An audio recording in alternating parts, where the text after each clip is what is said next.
You're listening to WCOM LP 103.5 FM Carborough and Chapel Hill. It's a Tuesday, it's 5 o'clock, and that only means one thing. It's time for another round of Snarky Faith with your host, Stuart Deloney. This is a space where we irreverently wrestle through life, culture, and spirituality, all with our heads in the clouds, our tongues in our cheeks, our hearts in our sleeves, and our feet on the ground. At Snarky Faith, the questions or even the answers are never the point. It's all about the conversation. So here's your host, Stuart Deloney. Hello, this is Donald J. Trump, and I have some important advice. Really huge advice, okay? It's tremendous advice. You should turn off this show right now, okay? Like, immediately. Snarky Faith? Seriously? What the hell is that? Stuart whatever, Ben whatever, two losers with microphones, okay? Both of them total lightweights. They're just weak, okay? Pathetic, really. Believe me, I know, and they should be fired. Like, immediately. Do yourself a favor and stop listening right now. This is Donald J. Trump, and I do not endorse Snarky Faith. Well, good afternoon and welcome to another round of Snarky Faith Radio. I'm your host, Stuart Deloney, and I have to begin this with one final apology. Many of you have heard that we had acquired a sponsor. You just heard from our dear sponsor. But today, being election day, means this is the last day you have to hear from our sponsor. So, one, for us, lesson learned, do not take Donald Trump money. But two, the world will move on. Today is voting day. And I'm running this show a little bit on my own, actually completely on my own. It's a sad story. My dear friend Ben Triplett passed away. Actually, he didn't. Ben is actually what we will call on right now paternity leave. His wife, Kelly, has not had the baby yet, but due to all of the craziness in his schedule and etc., we are going to have to wait for the triplet spawn to erupt from its egg and come into this world before we get some Ben. So, until that point, just realize you have to deal with me, and me alone. It's how the show started out, and it's how the show will be for the next couple weeks. But today, yes, dear Chapel Hill, Carborough, and Internet Landtopia, today in America is voting day. We're at Super Tuesday. And what a ride it has been. How did we get here? I don't know. It's kind of like you had a long night of partying and you didn't even remember where you were when you woke up, but you just know you have a headache and you feel like crap. Yet, America, we kind of are just coming out of that hangover. But what I want to tell you is simply this. Many of you feel disenfranchised. Many of you feel that there's really no point in getting out and going to vote. But there is. There always is a reason to go out and vote. And I'm going to give you kind of 3 ideas that I want to just toss out to you of why you need to get up off your butt and get out and vote. My 3 reasons to do this. 1, when we think of voting, voting is the absolute minimal thing that we can do towards our civic duty. It is the basic. It is baseline. It is the smallest thing that you can do to say that you are a civic-minded person. I know that we've been following these candidates through debates, through political ads, through reading about it online, through our friends and our crazy uncle that likes to post crap online constantly. And we feel like we've been assaulted by it, and we want to be able to pat ourselves on the back that we finally hit the finish line. And truly, I'm glad this whole season is over. But I will tell you that you need to get out and vote. I know there's a lot of apathy. I know there's a lot of other stuff going on, but it is the basic right that we have as a citizen. It is the lowest form of community engagement that we can do. And let me explain that. If you want change in this world to happen, do not put all of your faith in going down and spending 15 minutes voting. There, I said it. No, you need to get off your butt for the rest of the year, for the rest of the term, and actually go out and make real change happen in this area that you find yourself living. See, change only happens when we decide to step out of our comfort zone and go move into the places where we want to see change happen. Upset about climate change? Yeah, don't expect the politicians to do it for you. Get out and invest yourself in an area where you are going to see fruit, where you are going to see change happen, because that is our main civic duty. If we don't like the way life is here, let's change it. Let's find how we can invest ourselves positively to make it happen. My number 2 reason that you need to get off your butt and go and vote. Hey, guess what? I know we're sick of it. I know we don't like either candidate. I mean, this may be one of the most divisive elections in modern history. You either hate Hillary and vote for Trump, or you hate Trump and vote for Hillary. Now, what I want to tell you is that so many people are sick of this idea of the lesser of two evils and voting in that way. And I've heard things of protest votes. I'm going to do a protest vote. My protest vote is not voting. Yeah, shut up. If you hate both of these candidates so much, I'm in your court. High five. We can go and sit and have a beer and talk about it. I agree with you. I don't like either of my options. But again, referring to number 1 reason to go and vote, it is the baseline, the most basic form of civic duty that we can do. And if you are absolutely sick and absolutely want to have that protest vote, here's what you should do. Fine. Skip the first category on your ballot. But guess what? I know in my area, there were 26 other items, 26 other people and initiatives to vote for that most of them would impact the local level. So even if you hate both of the candidates that have been offered, and you say, I want to stay home and protest, no, get off your butt, go out, and hey, skip the first line, but vote for all of the other issues. Because again, this is the most basic form of civic duty that we have. Not the greatest, it is the minimal one we have. And so from the first to the second to the third, I want to tell you this, and this really comes from folks I know. I know some folks that love to banter about politics. They love to complain about it. They love to talk about how the way the world is and about how they should change it and about how, it's all the politicians' fault. And a lot of the times, hey, guess what, mate? I will agree with you. But the question I have learned to defaultly ask people when they begin to start ranting and raving, complaining about politics is simply this: did you vote? And if they tell me no, I will tell them, then really, you have no skin in the game. You have nothing to talk about right now. Because honestly, I think, and this may sound weird, one of the baselines for voting, one of the reasons to vote is because it allows us to be able to argue and complain and bitch and moan and criticize everything that's going on. But if you haven't voted and you just want to sit back and watch it and then complain, no, you don't get that right. Shut up. So if you want to complain, if you want to be that guy at the bar that's watching the TV, drinking his beer and talking about how Obama did this, Hillary did this, Trump did this, or whatever else, you have no right to complain unless you've gone out and done your bare minimum civic duty and voted.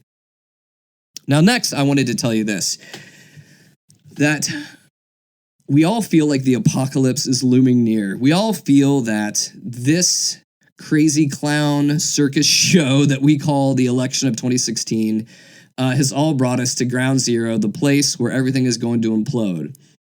And guess what? Your candidate may win tonight. They may lose tonight. But for every Super Tuesday, there's always a Wednesday. And things may not go the way you want them to. But when Wednesday arrives, it is our chance to be able to pick ourselves up off the ground, or pat ourselves on the back based upon however the election results go, and get out and begin to make the positive change that we want to in the world around us. Because I feel like this election has been weird. It kind of feels like we're at that point where we're like, America, you've gone 40 weeks. You cruise through the third trimester of this election and you are about to explode and bring this into the world. Now, I have 4 kids and I've been through the birthing process, not quite in the same way that my wife has, but I've walked through this process several times. And there's a beauty to pregnancy, but there's also a sweaty, screamy, gnashing of teeth part of pregnancy, the whole birthing process. It's beautiful, but at the same time, it's also agonizing to go through. Worse for my wife, but still agonizing for me to watch her go through that. And I feel like this election has come to the point of, it's like we're eagerly awaiting the birth. And Super Tuesday is the day where we will birth something. Except when I think about pregnancy, even though you go through that hard time, there's something beautiful in the end. You have a child, you have new life, you have hope, and everything else. And this, we're going to end up with somebody in their 70s that is either a liar or a political hack, or some mix of the two. And I kind of feel a little cheated, if I'm going to be honest with you. I kind of feel a little cheated that after going through this America's birthing process, that all we end up with is this. You're like, really? Can we have a do-over? But we don't have do-overs. And I want to just tell you, if you are unhappy with the way the world is, while voting is important, it is the most basic baseline civic duty that we can do. Are you getting the picture? I'm sorry if I'm repeating myself, but I'm doing it for emphasis. So if you are unhappy with this, or even if you are happy with this, guess what? The Wednesday after Super Tuesday starts a new thing for you.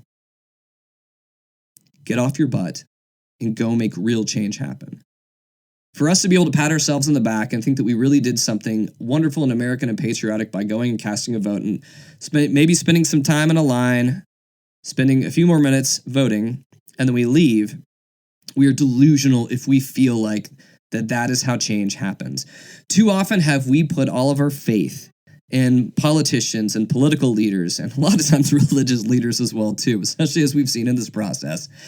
No, change happens when you decide to engage with the problem in the world today, where you decide to engage in a way that you want to make the world better, where you want to make positive change happen. That is where lasting change comes from. Put our faith in politicians? Are you crazy? No, you're not, because you're listening to the show, or you just happen to turn it on the radio. Either way, if you are worried about what happens tonight, election night, do not worry, because Wednesday will come, and that is when we, the people, are able to go out and make our difference.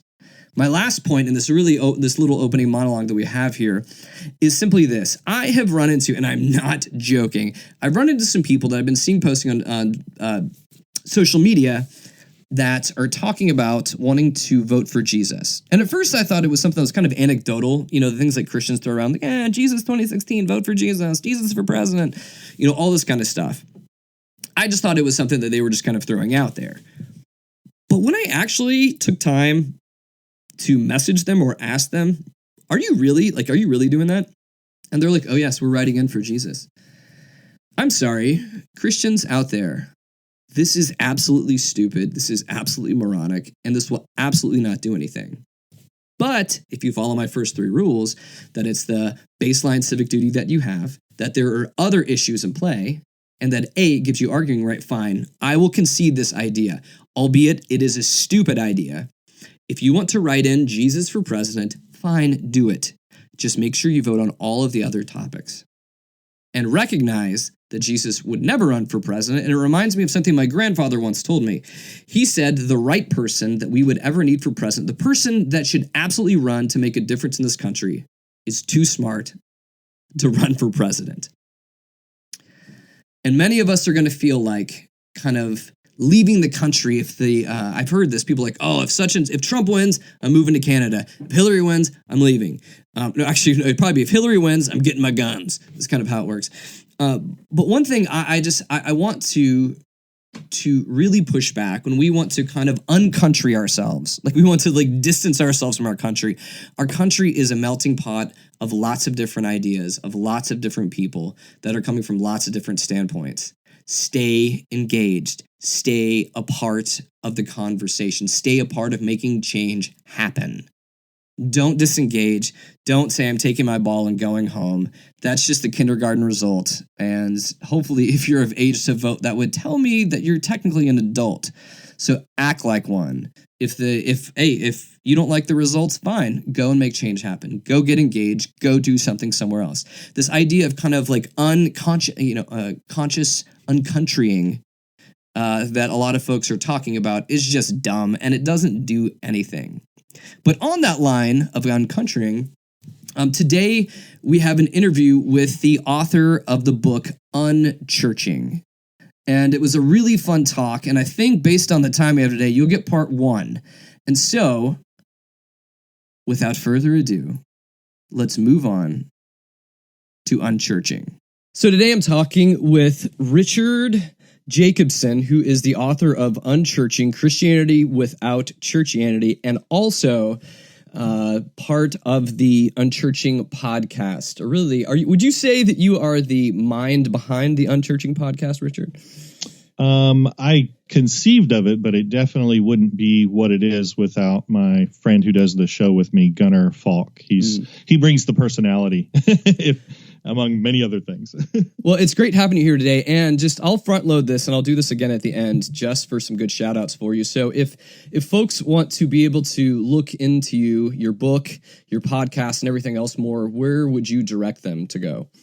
The easiest way to find everything is just go to unchurching.com. From there, I have links to the book, to the podcast, to my animated videos on YouTube. I've got some of my cartoons. So, you'll find everything you need at unchurching.com, including all the links to my various social media accounts. Gotcha. Well, awesome. So let's just hop right in. Like, this has been this book was an interesting journey for me to go through, because I feel like a lot of it was speaking to stuff that's in my own story. And so before we even get into the book, I want to know a little bit more about your story. You tease it a little bit towards the end. You mentioned a few things at the beginning of the book, then you mentioned a little bit more at the end. But let's talk about what led you to writing this book, Unchurching. What led me to writing the book was actually, it was an exercise for me. It didn't begin as a book. I was employed as a full-time pastor at a church, and I began kind of struggling with the way that we do church. And so I basically just sat down and studied the Bible every day and prayed every day and made notes every day. And as I began to accumulate enough verses and passages that talked about the scripture and began to kind of see patterns in it, I realized there was a big disconnect between the church that we read about in the Bible and the way we do church on Sunday mornings. But at that time, there was no intention to write a book. It was just a personal struggle. Gotcha. Well, and part of this journey was, I'm assuming, and I guess you talk about it a little bit in the book, that it led you to be able to leave pastoring the church. So was that a very hard decision? Because I've been in a similar circumstance. You go through all the schooling, you go and do all this stuff in order to be the dude, be the guy there. And then the longer you're there, you keep getting reminded that this is actually not the place you want to be. Yeah, I mean, maybe from a career standpoint, it could have been a lot worse, because I really was only on staff for a few years. But from a personal, relational standpoint, it was really difficult. It's one of the hardest things I've ever done, because I pastored in a church where the other staff members, the other pastors and leaders in the church, I'd known for years. And so as I headed on this trajectory, especially because I couldn't really articulate what was happening at the time, it probably seemed to everybody that I was becoming a heretic. I had all these criticisms and questions about the way we do church, but I didn't have a very well-reasoned, articulate argument for why it should be different. I just knew, kind of at a gut level, something is wrong. Something is wrong with the organized church model. And so was this something like that? Did folks within the church wrestle with you on this, or did this end up having to be something which happens a lot of times because we don't wrestle well in churches anymore, it seems. But was this something you kind of had to wrestle out on your own, or were you able to do this with others? There's a lot of ways to go about this, I suppose. But being a pastor, it's kind of a high profile position. And when you start kind of heading down a different path, there is the potential to drag a lot of people with you, to cause division in the church. And my goal was to not do that. I did have plenty of discussions with people who were kind of, I don't know that I should use the term inner circle, but people who were really, really close to me, got to hear a lot of the internal struggle that I was having. But as far as publicly, I didn't say much. Matter of fact, all I really communicated was, I've come to the realization that I'm not qualified to do this job, which, left a lot of questions in people's mind, and probably even started a few rumors, honestly, because nature abhors a vacuum. And when you don't give people an answer for what's going on, they speculate. So, and I was willing to take the brunt of the fallout, rather than, stand up and declare from the rooftops, hey, I think this thing we're doing is wrong. Like that, that wouldn't have helped anybody. That would have just been like throwing a grenade into the middle of the sanctuary. Well, and I know that you talk about this a little bit in the book too, about, and I wanted you to unpack some of this, because it wasn't simply that you were tired of the institutional corporate church and then decided to leave. Some of this also, it seemed to have roots in how you were raised. I mean, I know that it talks about how you're part of the Jesus movement and kind of a Christian, is commune the right word for me to call it? Yeah, that was the living in a commune was a very brief moment, but it was a very impactful moment. But yeah, I mean, I guess you could say that I was raised as a Jesus hippie. And so it's been so it's interesting to watch this, and I love listening to people's stories, especially when, like, over time you begin to connect dots in your story that you didn't see kind of at a certain moment in time, but you get to a point probably, when you begin to question stuff and begin to say, hold on a second. As I'm reading through scripture, as I'm really thinking about how I was raised and some of the stuff I experienced in my past, it really seems to be leading me into a totally different realm. And those are, I just love moments when you're able to kind of see those dots connected finally. Yeah, definitely. And so you were, which is, because I think this was a precursor to Unchurching, used to be the Christian anarchist. Yeah, when I started accumulating enough personal study notes that I realized, okay, I've got a lot of ideas here, and part of the motivation was just to kind of put it into a more cohesive form for myself. But I also felt like I need to share this. Like these insights are probably not just for me, and I need to share it with a wider audience. So I did make an attempt at writing a book, but the task was too daunting at the time. And what I eventually did was kind of fell back on my other skill set. For years I'd been a graphic designer, and I designed presentations, and I dabble with animation. So I just started an animated video and cartoon blog. And I'll be honest, I don't know that the name was very well thought out. I mean, you're sitting in front of the YouTube sign up, it's like, what do you want to call this? Mm-hmm. And I just went, well, church anarchist, like it was a little bit tongue in cheek. But that actually ended up causing more conversations than I wanted, because, Gotcha. I wasn't trying to make a political statement, and I wasn't even really aligning myself with anarchy per se.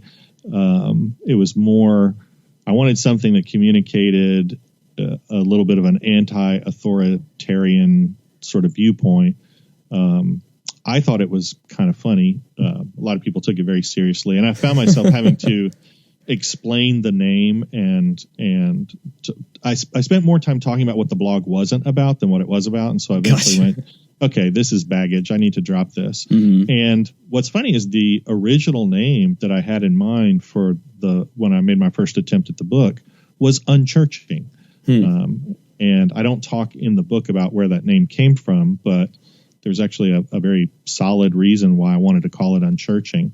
And then it just kind of all came together. It's like, you know what? I'll call the blog Unchurching. I'll call the podcast Unchurching. Like everything will just be Unchurching. Nobody else uses that name much right now, so it was easy to get across all social media. Mm-hmm. And so that leads you to this place, because I will tell you, like, doing a little bit of background and stuff and going through like a lot of the church anarchist kind of stuff. I was expecting this book in many ways to be more of like a huge middle finger to the church, and was really surprised that, what this is. It seems to be just a heartfelt call to really looking back at scripture, looking back at community, looking back at what the roots of church are supposed to be, but are not right now. And really just I don't know. I thought you did it very compassionately and very delicately, kind of giving folks an alternative view of this, and also some steps if they are feeling in that direction called to leave. Here's alternatives, here's the steps out, all of that kind of stuff. So I will tell you surprised me with this in a good way. Good. I'm glad to hear that. I mean, here's the thing. I don't know how you could reconcile calling yourself a believer, calling yourself a follower of Jesus Christ, and being anti-church. Sure. The church is his bride. The church is his heart. I mean, Jesus laid his life down for the church. I understand the title of the book is very provocative. You hear Unchurching, you think, anti-church book. And there's actually a method to my madness. The people that I most want to reach with the book are people who are disgruntled with the church. My assumption is that a lot of them have not separated the people from the model. So they think that it's the people that have hurt them or the people that they are frustrated with. They think they are done with the church community. And what I'm positing in the book is that many of these issues are systemic issues. Now, I'm not making a blanket statement. There are dysfunctional and abusive churches where people have suffered at the hands of people. So, I don't think that I'm minimizing anyone's experience. But what I'm saying is, the organized church structure is what creates so many of these problems to begin with. And it's not scriptural. There's nothing in Scripture where you can defend having a church building, having weekly services, having weekly sermons, having senior pastors, tithes and offerings.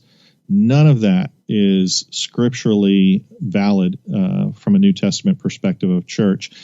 That's all tradition that was added over time. That's all man-made. And so it's really liberating once you start separating the church model from church community and you realize this thing is much simpler than we make it. That what we do is almost like do you know what a Rube Goldberg machine is? Yes. Yeah. So it's this over-engineered contraption designed to bring about a very simple solution. And to me, that's the organized church model. We've organized, systematized, assembly lined our experience of spiritual community, borrowing much from corporate America, and the church is getting further and further away from the biblical portrayal of church.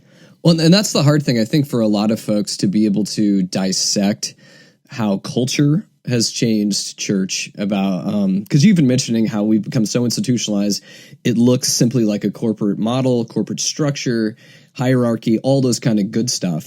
And, when you begin to look at that, we just assume that church is the way it's always been, or it was how it always was for our parents, but not really kind of going back to the original idea of, hold a second, culture has overly influenced the church. We've kind of switched the model of how we do this to mirror whatever success looks like in a business world. Oh, absolutely. Matter of fact, it's really interesting the mental leaps that were the hoops that we're willing to jump through, because I don't think any believer who's read their Bible would disagree that the way we do church looks very different. But what we do is we rationalize. We think that what we have is just a bigger, better version of what they had. They met in homes, we meet in buildings.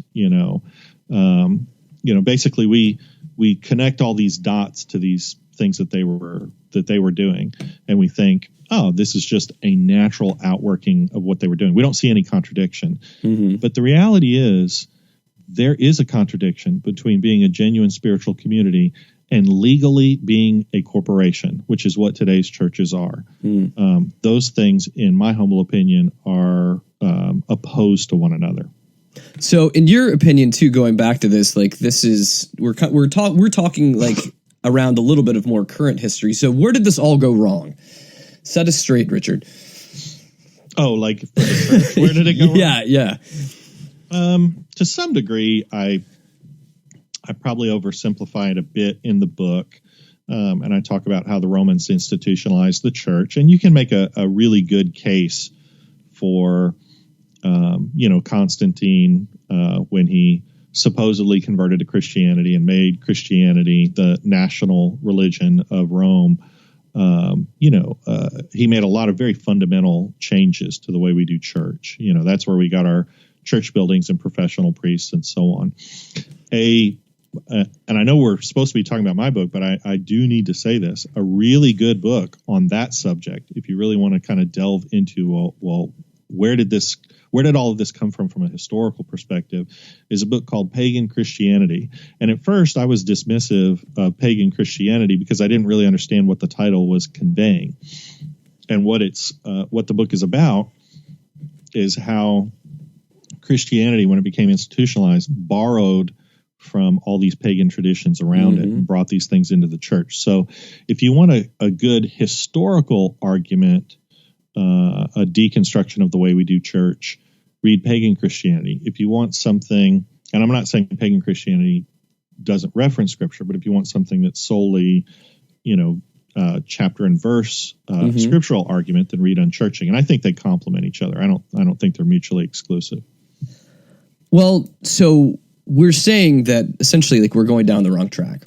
That we've moved into an area where church ends up being more work with less results, or maybe more money with less results too. And how we look at this.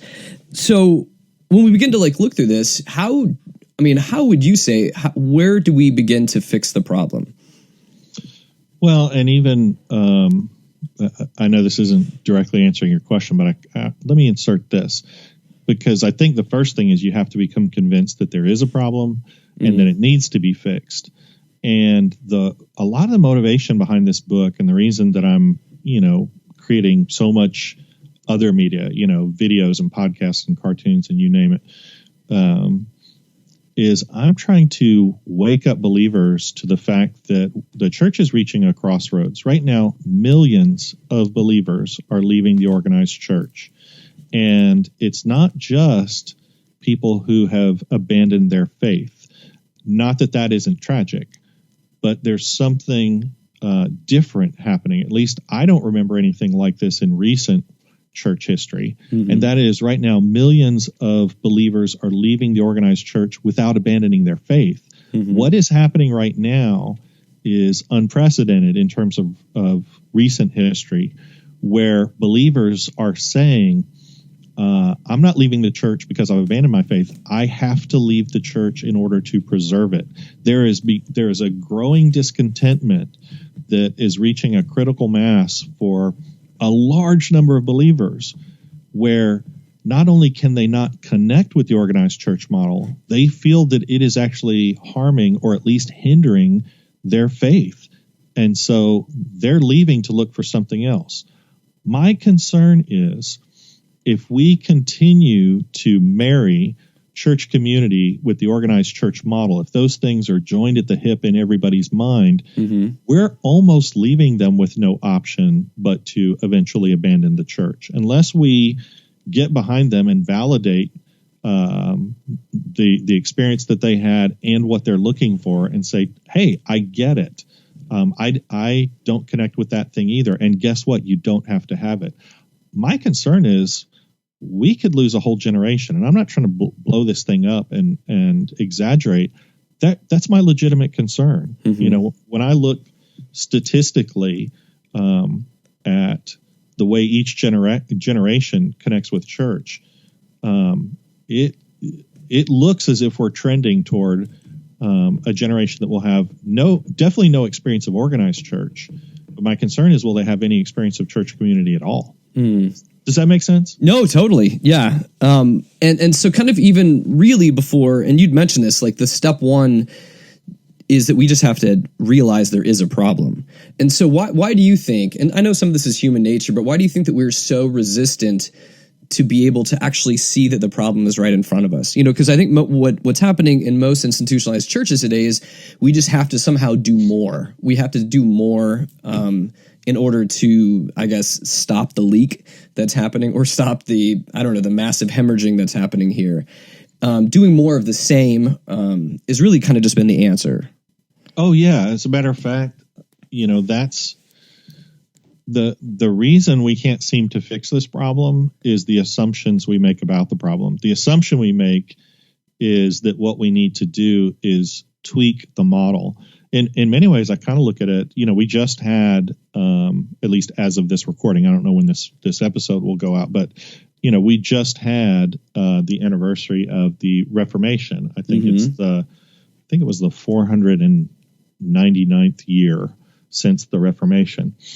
And I don't want to take anything away from Luther. It was very bold what he did, but we got a Reformation when what we needed was really a revolution, and I think we still need that. The idea, if you look at what Luther did, he recognized a lot of things in the church that were in error, and said, "Okay, well, I'll just change some things up. I'll move the table of sacraments off to the right, and I'll stick a pulpit in the middle of the room, and we'll make it about good, sound biblical teaching." He changed the formula, and I don't know, maybe that got us a certain number of yards down the field. So I don't want to take away from that. But what really needs to happen is a total reboot. We need to go back to the scripture and start over. That's what I did personally. The reason I got into this mess was sitting in front of the Bible with a blank pad and a pen and praying this prayer. Lord, help me be able to understand church the way you originally envisioned it. Help me get rid of all my man-made ideas about church, all the baggage that I've picked up, and just see church the way you intended it to be. And that's very, very hard to do when you've been institutionalized, when you've spent several years or maybe even grown up in the organized church, and you've been told over and over again that the verse that says, "Forsake not meeting together," that what that means is, quote unquote, going to church. Well, the moment that you start talking about not going to church, then it seems like you're disobeying scripture. So it's a lot of work to deconstruct this. Well, and what ends up happening, what I've seen so often is, and I like that you don't go there, there's so much out there that deconstructs without actually putting anything back together. Yeah. And you begin to kind of lay the seeds of what could be in that, because I think that a lot of times, it's easy to deconstruct anything or to trash anything. That's easy to be critical in that way, but the harder part is to begin to say, how do we make this work? What was this intended to be? What is God's vision of this actually? And because it costs something of you. Oh yeah. And yeah, absolutely. So when you talk about this, so you're praying, saying, God, show me the way it's supposed to be. Can you give me your elevator speech? Maybe a little bit longer than an elevator speech on what you found. And I know that's, summarizing part of the book, because some of the beauty of the book is I love how you just kind of you take us step by step through this really just deconstruction and then reconstruction. But how do you see what is the church supposed to be? Because this has kind of been part of your journey. The church, as far as I see it, is a spiritual community that functions much like an extended spiritual family. It is composed of a priesthood of all believers, and of course we give that term lip service, but what I mean by that is a fully functioning priesthood of all believers, where every member of the body has constant opportunity to exercise their spiritual gifts. They're not sitting and passively listening to lectures. They're participants in every gathering, and not just gatherings, because it's not about getting together on a weekly basis to have a meeting. That's a support group. That's not a community. A community lives together. A community has a shared life.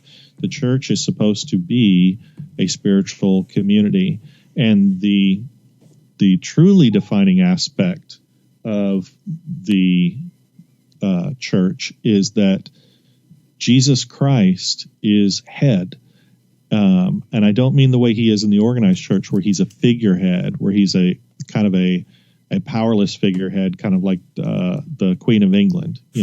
Like he is leading his church. He is orchestrating what happens. We don't get together with an agenda.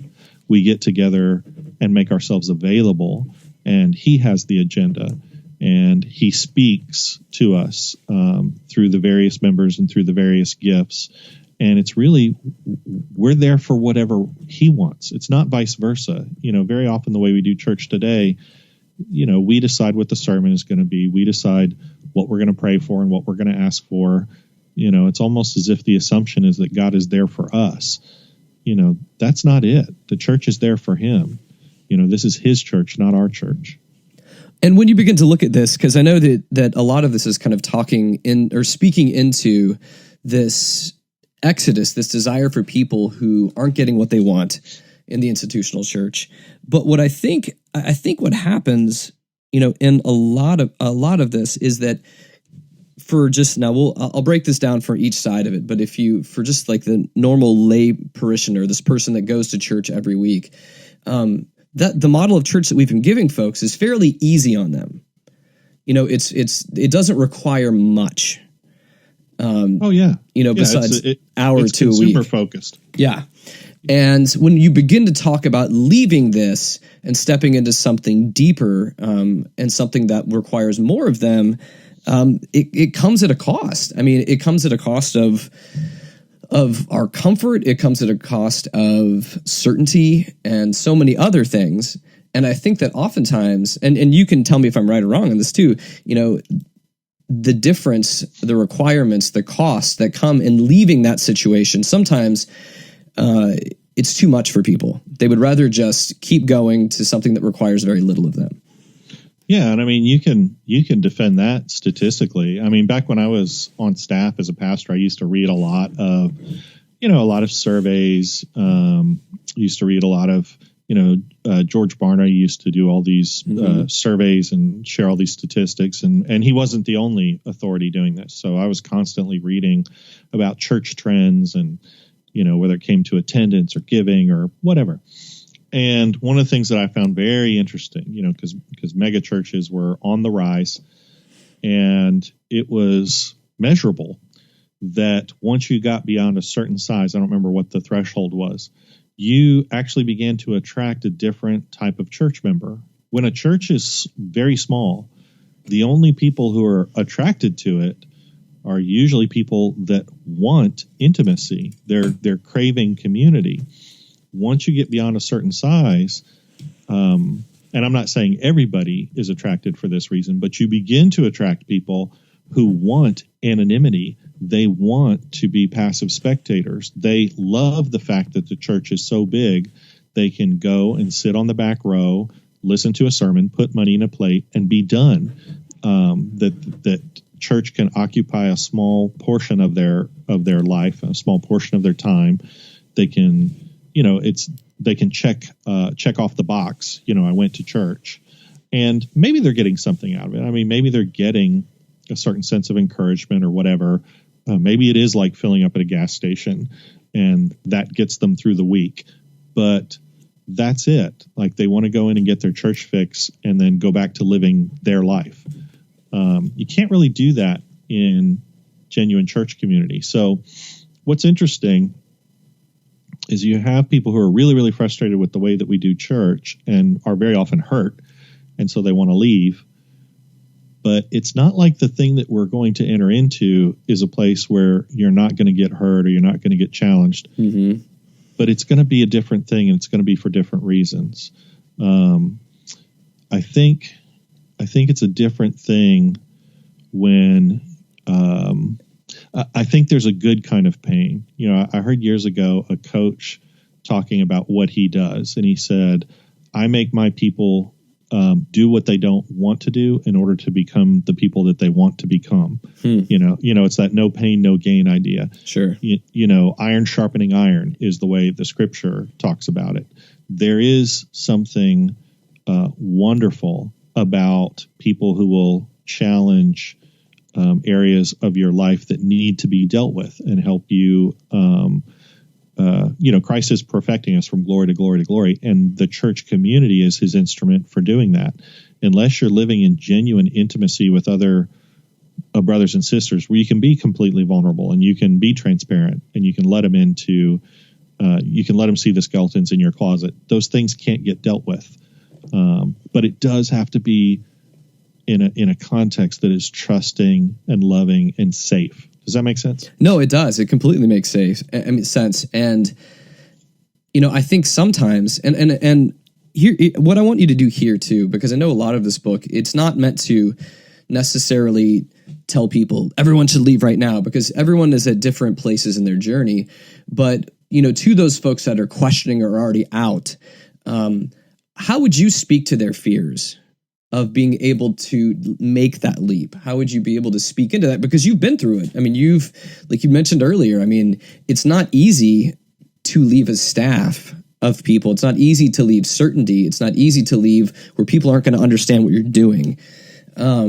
So would there be any words of wisdom or guidance that you would tell folks that, in a certain way for you, to speak into these fears that they have? Well, some of them are legitimate. So that's the first thing, is I would meet them where they are, because I don't want to say, oh, your fears are unfounded, it's all in your head. No, it's not. You're talking about leaving everything you've known, everything you're comfortable with. You're probably talking about whether you mean this to be the outcome or not, but you're probably talking about severing some relationships, even the ones that you try to maintain.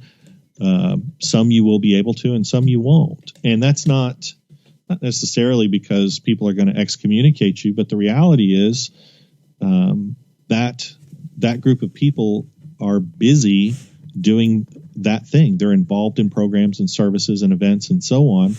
When you remove yourself from that equation, they now have to make an extra effort to include you into their life. They're not just going to run into you between services in the hallway. You're going to have to put stuff on the calendar just to maintain those relationships. It is going to be hard. And probably, and I don't want to say that this is a formula, but in my experience, what God very often does when he draws people out of the organized church, he doesn't plant them immediately into a genuine church community. I would even submit you're not ready for that. There's so much detox that needs to happen. There's so much unlearning that needs to happen before you are even ready to enter into a genuine spiritual community. And that doesn't look very appealing. It's kind of like the Israelites going from Egypt to the Promised Land. Talking about the Promised Land is awesome, and thinking about the Promised Land is awesome. But to get there, you have to cross the desert. That part of their journey was not awesome from their perspective. Now, some amazing things happen in the desert, and God walked with them in the desert, and there were incredible revelations that happened in the desert. So, don't minimize that time and don't try to rush through it. You need to let the Lord do his work. But don't think that you're just going to jump from one camp to another. That very often is not the case. Well, that's all the time we have today in the show. My thanks to Richard. Go check out his book, Unchurching. You can find it online. You can find it on their website. And I'd encourage you. It is a great read. And we will be back next week with the second half of the interview. And as always, as we get to the end of this broadcast, just a reminder that you can catch us on podcast at www.snarkyfaith.com. We are on Facebook. We are on Twitter. We are on iTunes. So hop on those areas, like us, talk to us, give us good ratings. We would love to hear back from you. I love feedback from our dear listeners. And I just want to tell you a heartfelt thanks for being a part of this conversation. Thanks for being a part of this show. We really appreciate you. Without you, we wouldn't be here. It would just be dudes with microphones sitting in a room alone talking to themselves. And thus is the sad nature of podcasting. Tear. No, I'm kidding. Have a great rest of your week. We will catch you again next week. I'm out of here. WCOM is listener-supported community radio, and Snarky Faith is only possible through our sponsors. Aqueduct Conference Centre was established in 1978 as a peaceful destination for small group meetings, special events, conferences, retreats, and weddings. For more information, go to www.aqueductcc.com. We are also sponsored by Lumen. Lumen, a spiritual community of seekers, sojourners, question askers, doubters, and skeptics, is a collective of fellow travelers that embrace the truth that all life is sacred, hope is real, and tomorrow can be better than today. All are welcome. You can find more information at www.lumencommunities.com.